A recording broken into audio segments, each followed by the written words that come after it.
رب اجعلني مقيم الصلاة ومن ذريتي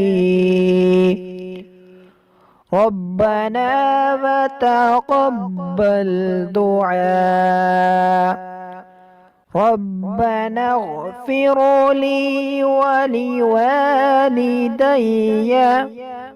وللمؤمنين يوم يقوم الحساب। ए मेरे परवरदिगार, मुझको नमाज का पाबंद बना दे और मेरी औलाद को भी। और ए हमारे परवरदिगार, मेरी दुआ कबूल फरमा। ए हमारे परवरदिगार, मुझको और मेरे माँ बाप को और सारे मुसलमानों को बख्श दे उस रोज़ जब कि अमलों का हिसाब होने लगे।